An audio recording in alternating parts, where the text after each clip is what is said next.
नमस्कार दोस्तों, जय जोहार। मैं कौशल तिवारी और बिहनिया संझा में आपका स्वागत है। धर्म के आसरे राजनीति को अपने अनुकूल साधने वाली भारतीय जनता पार्टी की डबल इंजन की सरकार ने ऐसा कारनामा कर दिया है जो न केवल आने वाले दिनों के लिए चिंता का सबब है, बल्कि नौनिहालों के भविष्य को दांव लगाने वाला है। धर्म का नशा इस देश में किस कदर सर चढ़कर बोल रहा है, यह किसी से छिपा नहीं है। और अब यदि पूरी सरकारी संस्थानों को ही धर्म में लगा दिया जाए, उनके मूल कर्तव्यों से परे हटकर काम किया जाए, तो उसे क्या कहा जाए। यह मामला छत्तीसगढ़ का है। छत्तीसगढ़ में भारतीय जनता पार्टी की सरकार है। विष्णुदेव साय मुख्यमंत्री, उनके शिक्षा मंत्री हैं बृजमोहन अग्रवाल। एक तरफ बृजमोहन अग्रवाल 25,000 स्कूलों को अंग्रेजी माध्यम में बदलने, शिक्षकों की नियुक्ति का दावा कर रहे हैं या वादा कर रहे हैं विधानसभा में, तो दूसरी तरफ उसी शिक्षा विभाग ने ऐसा कारनामा कर दिया है जो भविष्य के लिए चिंता का विषय है। मामला महासमुंद जिले का है, जहां के एक प्रधान पाठक को अयोध्या में भंडारा में काम करने के लिए 66 दिन यानी 2 महीने से अधिक की ड्यूटी लगा दी गई। एक तरफ छत्तीसगढ़ में शिक्षकों की कमी है, बच्चों में पढ़ाई का बोझ है और आत्महत्या तक की खबरें सुनाई दे रही है। छोटे छोटे बच्चे आत्महत्या कर रहे हैं। पढ़ाई का बोझ है, कोर्स पूरा नहीं हो पा रहा है। एक एक शिक्षक पर 5-5 क्लास पढ़ाने का दबाव है।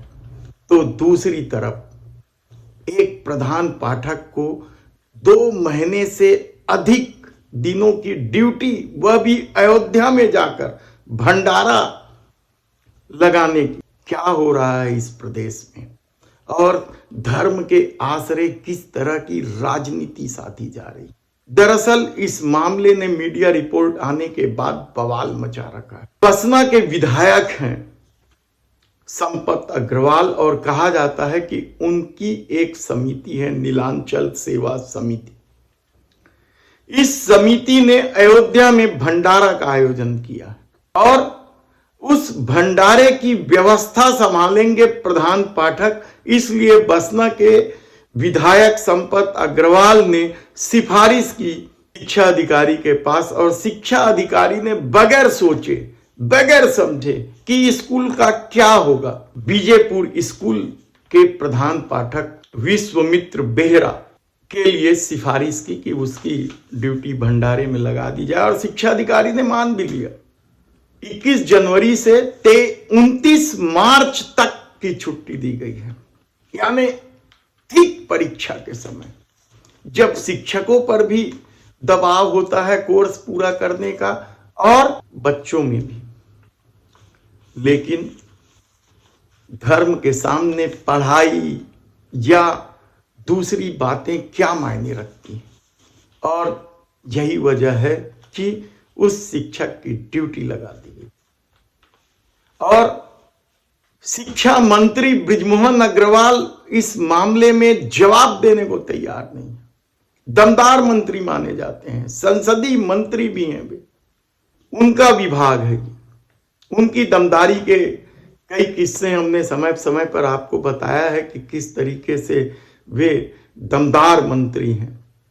और अब जब मीडिया रिपोर्ट आई तो शिक्षा विभाग में हड़कंप मच गया, और अधिकारियों पर कार्रवाई करने की बजाय, शिक्षा अधिकारी पर कार्रवाई करने की बजाय उस प्रधान पाठक को ही 3 दिन की नोटिस दे दी गई है। कारण बताओ नोटिस जारी कर दी गई। शिक्षक विश्वामित्र बेहरा कार्य मुक्त होकर अयोध्या चले गए, ऐसा बताया जा रहा है। पढ़ाई बढ़ाई चलते रहेगी, धर्म का मामला है, वहां विधायक भंडारा चला रहे हैं। शायद राम भक्तों की कमी है या विधायक के पास इस तरह की लोगों की कमी है जो भंडारा का संचालन किया कर सके। इसलिए सरकारी नौकरी करने वालों की ड्यूटी लगा दो तो उसे करना ही पड़े। अब जब मामला तूल पकड़ने लगा तो डीईओ ने 3 दिन का नोटिस जारी कर दिया है उस शिक्षक को। डीईओ है श्रीमती मीता मुखर्जी। वो तो साफ कहती है कि इस बारे में उन्हें नहीं मालूम है। बीईओ है ब्लॉक शिक्षा अधिकारी के ठाकुर, वही सब कुछ बता सकते हैं। आदेश में बकायदा लिखा गया है बसना के विधायक के निर्देशानुसार उन्हें कार्य मुक्त किया जाता है, उन्हें छुट्टी दिया जा रहा है। अब आप सोचिए कि छत्तीसगढ़ में किस तरह की सरकार चल रही है, किस तरीके से दमदार मंत्री के विभाग में पूरा खेल हो रहा है। धर्म के अनुसार राजनीति साधने की कोशिश में क्या कुछ देखने को मिलेगा कहना मुश्किल है, क्योंकि इससे पहले भी शिक्षा विभाग में इसी तरीके का मामला सामने आता रहा है। लेकिन मंत्री दमदार है, तब क्या होगा? सवाल सिर्फ उस शिक्षक के भंडारा में भेजने का नहीं है। सवाल तो यह है कि यदि इसी तरह की सिफारिश सभी विधायक करने लगे तो स्कूलों की पढ़ाई का क्या होगा? क्योंकि बीईओ या डीईओ की तो हैसियत है नहीं, ब्लॉक शिक्षा अधिकारी या जिला शिक्षा अधिकारी की यह हैसियत है नहीं कि विधायक के निर्देश को मना कर दे। तब क्या सरकार के स्तर पर यह खेल होगा? और इसी तरीके का खेल चलता रहेगा धर्म के नाम पर। धर्म की पट्टी बांधकर इस दौर में किस तरीके का अधर्म का खेल हुआ है यह भी किसी से छिपा नहीं। देखना है इस मामले में दमदार मंत्री बृजमोहन अग्रवाल क्या करते हैं, या विष्णुदेव साय की सरकार किस तरह का निर्णय लेती है। क्योंकि आए दिन यह सुनने में मिलता है कि किसी भी धार्मिक आयोजन में स्कूली बच्चों को भेज दिया जाता है। कितने मामले हैं जब नेताओं के स्वागत समारोह में या उनके कार्यक्रम में नौनिहालों को भेज दिया जाता है। गर्मी में पानी नहीं मिलने के कारण बच्चों की तबीयत तक बिगड़ जाती है। कई मामले हैं, लेकिन लगता है कि सत्ता का अपना खेल है, उसे धर्म की राजनीति खेलनी है। इसलिए शायद जिला शिक्षा अधिकारी या ब्लॉक शिक्षा अधिकारी पर कोई कार्रवाई न भी हो तो कोई अचरज की बात नहीं। धन्यवाद।